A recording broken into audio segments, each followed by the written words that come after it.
Student drug plot goes horribly wrong. Friend in coma, revenge gets brutal. The story begins with Ryan, an exceptionally bright student from Chicago whose entire life revolves around academics. His singular focus on studying means he has no close friends. On the other hand, there's his classmate Marcus, who is also quite smart but maintains an active social life filled with friends, parties and fun. However, Marcus can't compete with Ryan academically. Marcus used to be the school troublemaker and has a history of bullying weaker students. One day, Marcus notices Ryan and thinks he looks like an easy target for mockery since he appears quiet and harmless. But Ryan isn't the type to back down from anyone. Instead, he looks Marcus straight in the eye and tells him to watch his words.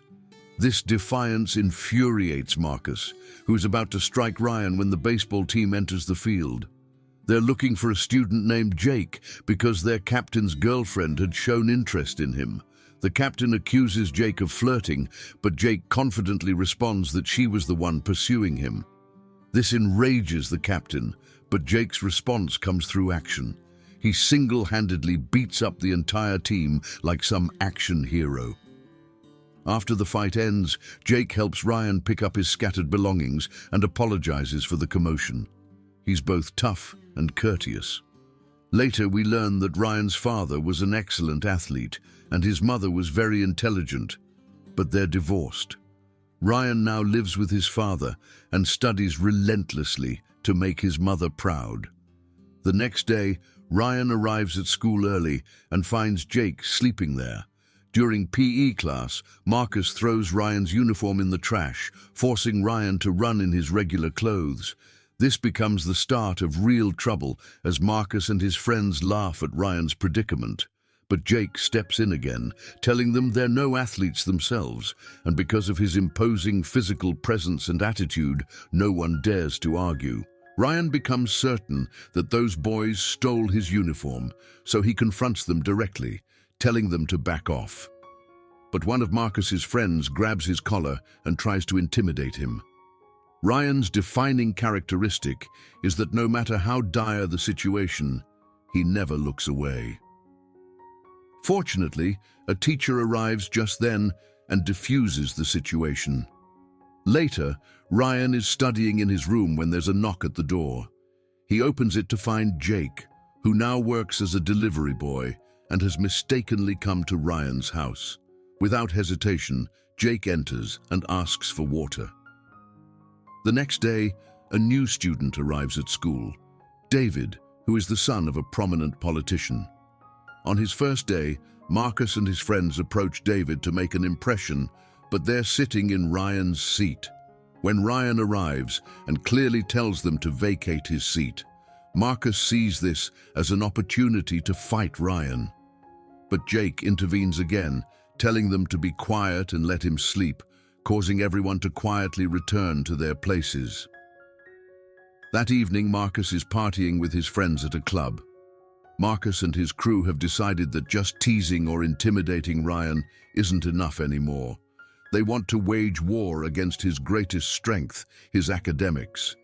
Their new plan is to drug Ryan during an exam to ruin his performance and break his confidence. For this purpose, Marcus obtains some drugs from his cousin and involves David in this dirty scheme. David is pressured and threatened that if he doesn't help, the same thing that happened at his previous school will happen to him. Out of fear, David plants a fentanyl patch on Ryan's body during the exam. Ryan starts feeling dizzy and tries to regain his composure, attempting to shake himself alert. But by then, time has run out. When the exam ends and he looks at his answer sheet, he sees only one mistake, just one, but that was enough. He's shaken to his core, becomes furious and goes straight to Marcus. What follows is an explosive moment. Ryan, who until now was considered calm and studious, gives Marcus a thorough beating so severe that his friends just stand there watching. Then Jake arrives and tries to stop him, saying, "That's enough, man, it's over." But Ryan's eyes still burn with rage as he says this hasn't taught him anything, and he's ready to fight Jake too. But Jake was the strongest fighter in the class and easily restrains Ryan. Then a teacher arrives and ends the fight right there. The consequence of this confrontation is that Marcus's nose is broken, and his mother comes to school demanding that Ryan be expelled. But Ryan calmly tells her that her son brought drugs to school and asks who should really be expelled, presenting evidence. Hearing this, the mother falls silent, realizing the case could backfire, so she doesn't file a complaint. The next day, Marcus's friends think about revenge and challenge Ryan to a fight after school. But Ryan says, "Why wait? Let's settle this now." They all go to the bathroom where Ryan locks the door. But this time his intention wasn't to fight. This was his mind game. He only creates enough fear that next time no one would dare stand up to him. His strategy works, and his image in class becomes that of a weak but clever hero. Meanwhile, in the hospital, Marcus calls his cousin. Now he wants to hire him to teach Ryan a lesson. But on the other side, Ryan and Jake's friendship begins to deepen. First fights, then conversations, and now both start spending more time together. Rumors spread throughout the school that these two have become best friends. During this time, David also wants to get closer to Ryan, but Ryan clearly tells him not to pretend to be his friend. While leaving school, Marcus is waiting for Ryan with some hired thugs to take him to a secluded place for a beating. David witnesses all this and immediately runs to inform Jake. Jake initially refuses, saying he doesn't want to get involved in any trouble, but then David offers him money. Jake agrees, and both set out to help Ryan. Meanwhile, Ryan has been attacked, but he's smart enough to devise a strategy to turn the situation in his favor. His plan works, and he starts outwitting them one by one. But Marcus's cousin, who is genuinely powerful, gets back up and moves to make a deadly attack. Marcus has completely lost control now. His next target was Ryan's hands. Yes, he wanted to break Ryan's hands so he could never write or study again. But just then, like a hero's entrance, Jake arrives. He angrily tells the thugs that enough is enough. But Marcus's cousin wasn't ready to back down. Now, it had become a matter of pride. What follows is a classic confrontation, Jake versus Marcus's cousin. Both are powerful fighters, but Jake's level was something else entirely. On the other side, the remaining thugs were beating Ryan, but then David also arrives and helps Ryan. When Marcus's cousin sees that everyone has turned against him, he gives up and says the fight is over, then leaves, abandoning Marcus. Ryan, who was inherently very calm and wise, says enough is enough, let's forget all this. After the fight ends, all three, Ryan, Jake and David, have become friends. Jake says since he's late because of the fight, both of them will have to help him with his job. All three work at a small store, and after work, they sit down for dinner. During this time, David shamefully apologizes to Ryan, and Ryan forgives him without any complaints. Then comes a heart-melting moment when Jake feeds Ryan with his own hands. And for the first time in Ryan's life, the feeling of friendship completely settles in. But on the other side, there was still a twist left in the story. The thugs who had beaten Ryan were actually victims of another bigger mafia.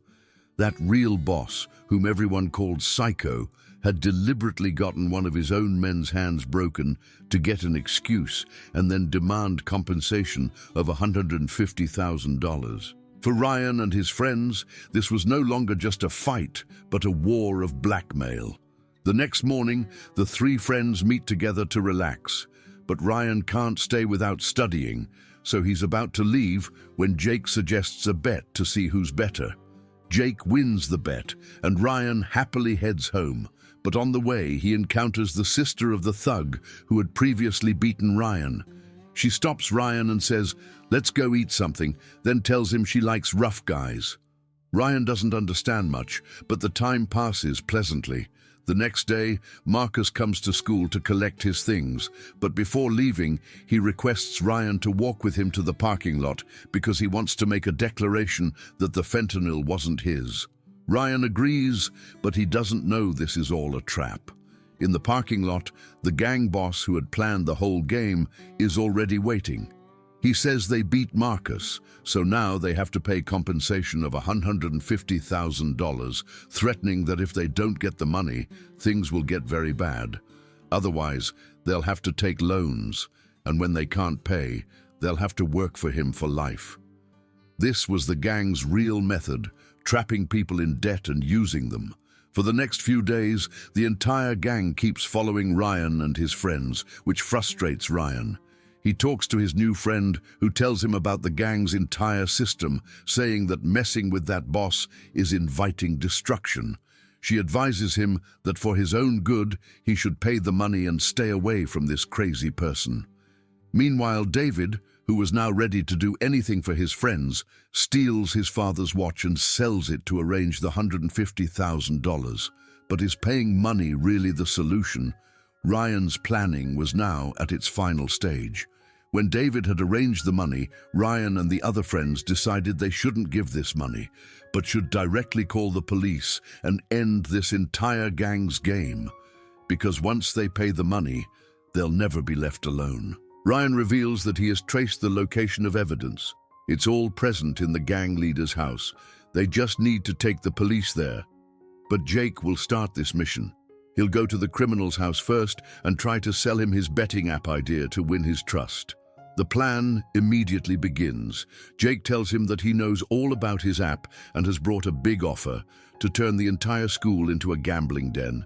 The criminal is so pleased with this idea that he's ready to include Jake in his gang. Meanwhile, the girl who is Ryan's friend sends him the correct location so he can arrive with the police. But David finds all this very dangerous. Out of fear, he takes the money directly to the thugs to end this entire matter right there. But unfortunately, it was too late. When Jake reaches the gang's hideout, the leader becomes suspicious of his words and attacks him from behind without warning. Then he checks Jake's phone and discovers that Ryan is coming with the police. He immediately orders his minions to burn all evidence and prepare to flee.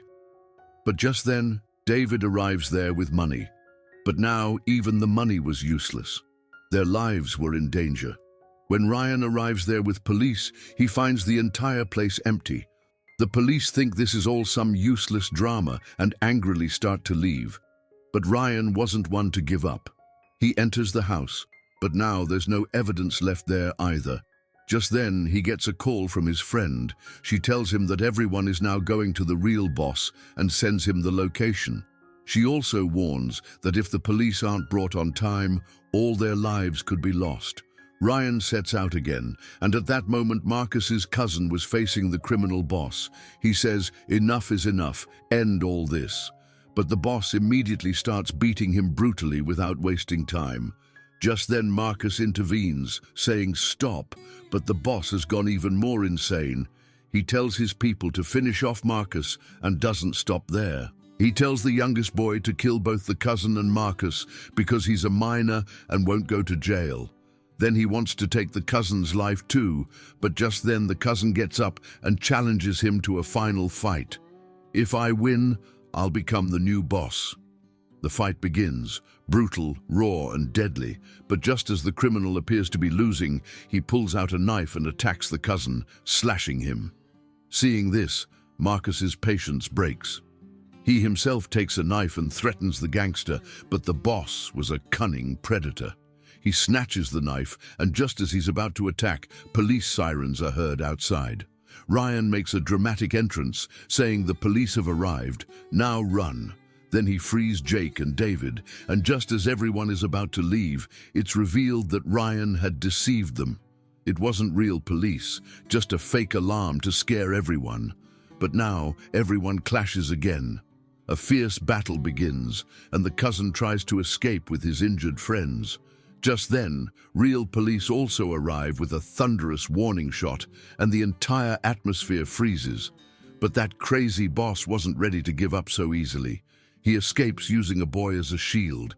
Ryan knew that if they didn't stop that gang leader now, he could return any time for revenge. So he pursues him. When he catches him, he tries to fight him, but the gang leader was very powerful.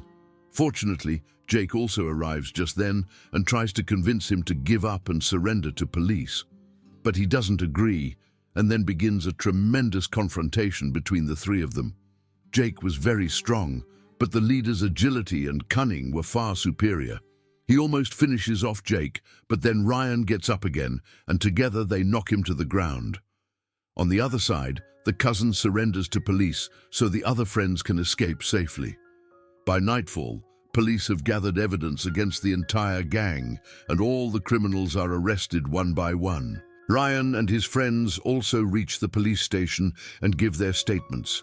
But the surprising thing was that police let them go without calling their guardians.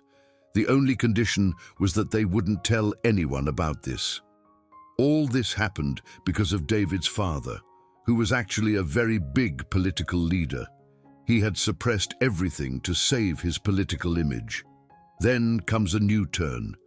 David goes to meet the criminal, and his secretary tells him that his father has ordered him to take revenge. But when the secretary teaches him how to kill, David can't do it. He gets dizzy and leaves the room. Meanwhile, in the hospital, Ryan and his friend go to meet Jake. Jake says he's fine now and will be discharged tomorrow. Then the girl says she's dating Ryan, so Jake should stop staring at him too much. But Jake directly says there's nothing like that. When Ryan reaches his house, no one is there, so he returns to the hospital again to feed Jake and the others. Jake gets a bit nervous and says, "You're scaring me, man. How can someone be so good?" Ryan just smiles. But amidst all this, David's condition was getting worse. He was being beaten mercilessly because the truth was that the politician wasn't his real father at all. He had only adopted him for his political image and was now treating him worse than animals. The next day at school, David's popularity suddenly increases because now everyone knew that the criminals who were caught were because of him.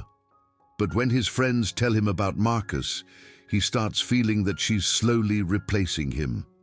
When he checks Jake's Instagram, he starts feeling jealous. Soon he discovers that Jake's birthday is coming and Marcus is planning a party for him. But David says there's no need. As days pass, he feels that Marcus is stealing his friends from him. When they go to karaoke, David tries too hard to get everyone's attention, but the result is opposite. During this time, he meets his old classmates who used to bully him. Out of fear, he runs away from there. When he returns to the other friends, he angrily lashes out at Marcus because he thinks she deliberately gave the bullies his location. He's ready to hit her, but his friends support Marcus. This makes him even more furious, and just then those thugs come again. This time, they want to take David away, but Ryan stands firm and tells them to get lost and leave him alone. The next day, David is extremely irritated. He just wants to vent his anger on someone, but the other boys in class aren't afraid of him because the real powerful one is Jake. Still, he keeps threatening to beat everyone up. Just then, Jake comes to calm him down, but the situation becomes worse and an argument starts between the two. For the next 2 days, David doesn't come to school at all, which makes his friends worry. Then Ryan and the others go looking for him and reach his house. David is shocked, but also happy inside that his friends came to see him. When asked why he's doing this, David breaks down. He tells them that he was bullied very badly at his previous school and couldn't do anything because his father had clearly forbidden him from making any scene. Hearing this, Jake tells him to call those bullies and he'll make them apologize. When they all meet at karaoke, initially they refuse to apologize and instead start threatening him again. But then Jake suddenly steps forward and forces them to apologize to David. But David didn't just want an apology. He wanted revenge. He wanted to beat them himself. But Ryan and friends said this was going too far. David had completely lost control. Jake drags him out of the room where they have a fierce argument. David angrily says they were never friends anyway and then offers Jake money to beat up the bully. Hearing this, Jake's anger explodes and he attacks him. Ryan has to intervene to break them up. After this, David leaves alone. A little later, his old school bullies start chasing him, but this time luck was on his side. He meets some of his classmates on the way, and this time, instead of teasing him, they stand with him. Not only do they support him, but together they teach those bullies a lesson. After this victory, they include him in their group and take him to a disco to party together. David buys drinks for everyone, and this makes everyone respect him more. Then they all start following each other on Instagram, and David feels these are his real friends. The next day, he comes to class swaying under the influence. When Ryan asks him what happened, he ignores him and leaves with his new friends. Later, Ryan and Jake try to talk to him, but David says they never considered him a friend, so now he won't either. Then he goes to another party where he meets Marcus, who now says they can be friends because they have a common enemy now. Meanwhile, Ryan is leaving school when his brother picks him up and takes him to work so they can spend time together. Ryan is worried that David's new friends are taking advantage of him, but Jake says actually, David is using those people to feel popular himself. The next day, David even changes his seat. Ryan threatens his new friends that if they take advantage of him, it won't be good. But Jake says, you can't help someone who doesn't want help. Then at lunch, the new troublemakers try to cut in line at the cafeteria. Jake orders everyone to stand in line, and everyone obeys except David. He feels he's above everyone. Jake has no other choice and slaps him. Seeing this, David wants revenge, but the truth was he was still very weak inside. He knew he could never face Jake, so David and his friends make a plan. They hire Marcus's friend, who was about to become a professional fighter. He's offered a full $1,000,000 just to teach Jake a lesson, but the problem was that Jake had already defeated this fighter before. So to give him an advantage, David and his friends cut Jake's bike brakes so he'd get injured in an accident and wouldn't be able to fight properly. Jake had understood inside who was behind this, but he didn't want to worry Ryan, so he acted like he knew nothing. Some time passes, and Jake's birthday arrives. This was the day when David and his friends were planning to beat Jake. David calls him, but Jake had already blocked him. So David calls Marcus and says he wants to reconcile with all his friends and wants to give Jake a gift. But for this, he needs Marcus's help. Marcus, who wanted everyone to be friends again, falls for this deception and agrees. But actually, this was all part of a big conspiracy. Then a message is sent to Jake, but Ryan gets it first. He deletes the entire message and tells Jake to eat peacefully. He'll be back after finishing some work. When Ryan reaches that place, he analyzes the entire area and plans a strategy so he can safely escape when the time comes. Then he goes to those thugs who were expecting Jake instead of Ryan. Seeing him, David gets nervous for a moment and tells him to go back. But Marcus wasn't willing to let Ryan go under any circumstances. Ryan starts running, and using his planned strategy, he escapes from quite a few thugs. But eventually, their numbers were too many. Still, Ryan defeats many with his mind and strength. But then comes that fighter, and upon his arrival, everyone hides behind him. He was genuinely very powerful and easily knocks Ryan to the ground. When Marcus moves forward to beat him, David stops him and says he has nothing to do with this. But his new friend tells him he has to choose a side now, and David just stands there silently, watching Ryan get beaten in front of everyone. During this terrible beating, Marcus had called the police. As soon as police arrive, all the thugs flee from there. When Ryan regains consciousness, he was badly injured. Marcus was telling police the whole truth, but Ryan stops her and tells her not to say anything. Then he himself calls David and says he won't turn him into police. But all this should end here. The next day, Ryan's father asks him how he got these injuries. Ryan lies, saying he fell down the stairs. His father becomes very worried and says he'll transfer him to another school now. Meanwhile, Jake starts worrying because the smartest boy in school, Ryan, hasn't come to school for 2 days. He reaches Ryan's house, but no one opens the door. Now his worry increases even more. The next day, Jake tells David's friends they have to pay for his bike repair. Out of fear, they all agree. Then Jake catches them all and beats them thoroughly, so they'll tell the truth. When he learns everything, he goes straight to Marcus and asks which hospital Ryan is in. Marcus tells him he's been discharged, but also warns him not to do anything stupid because Ryan endured all this just so there wouldn't be any more fighting. After this, Jake reaches his friend Ryan's house, and Ryan acts like nothing happened. But Jake had gone to say goodbye to his friend because he had decided he would fight those thugs that night. On the other side, David talks to the fighter and says it's time to finish Jake. David immediately calls his fighter and says the time has come to eliminate Jake. Just then, Marcus calls Ryan and tells him Jake knows everything and is very upset because he neither went to work nor is he answering his phone. Hearing this, Ryan leaves his studies and sets out to find his friend. Meanwhile, Jake and David face each other. Jake apologizes to him, saying he didn't want David to be hurt by his words. He also asks him to apologize to Ryan, but David's response was the same that the boys who once mistreated him had said to him, "I don't need to apologize." This means he had now become the very thing that had once caused him the most pain. Hearing this, Jake's anger explodes and he punches him hard. Just then, David's fighter jumps in and says, "Now the fight will be with me." Both enter the ring and the fight begins. Both were tremendous fighters, but David's man had almost become professional, and Jake was still injured. Still, Jake puts all his strength into it and even knocks him down. But just as he's about to make the finishing move, a thug comes from behind and kicks him hard. This badly injures Jake.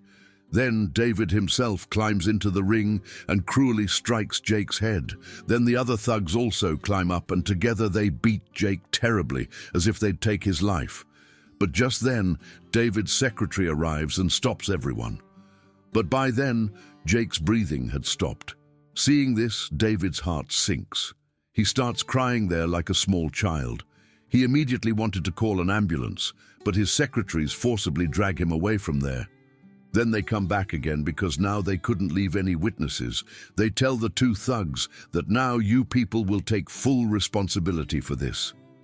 That night, David's father tells him to prepare to leave the country and not to leave the house until then.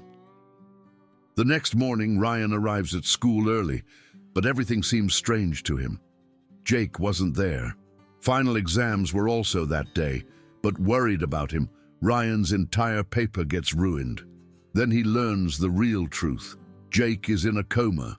David's secretary has offered to bear all medical expenses, but in return, his grandmother had to sign some papers so they could escape the law. Seeing his friend in that condition, Ryan blames himself greatly. He sits by his side all day. Marcus tells him to go home now. There are more exams left. But now studying had become meaningless for Ryan. Now there was only one thing: revenge. The next day, he goes straight to Marcus's school and attacks him fiercely. Then he threatens him to tell him where the fighter who beat Jake is. Marcus was cowardly anyway and spills everything. He even shows the video where Jake was being beaten mercilessly. Just then, Marcus arrives at David's house and says, "You're a coward." But David starts blaming her instead, saying if you hadn't come between us, nothing would have happened. Ryan goes straight to the gym where that fighter was training. He wanted to attack him quietly from behind, but the fighter's reflexes were amazing. He easily deflects his attack and smiles, saying, "You're very weak for me.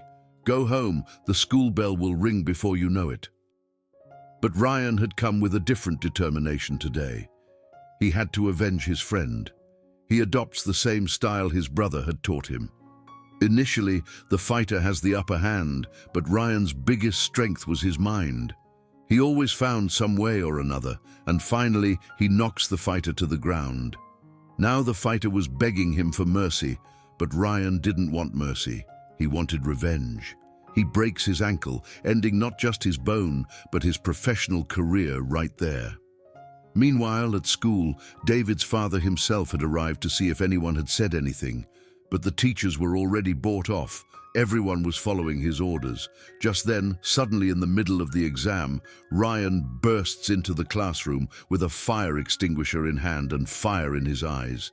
He starts beating up all the thugs one by one right there. Then he goes straight to David and says, "All this happened because of you." David quietly accepts, "Yes, it's all my fault. Kill me."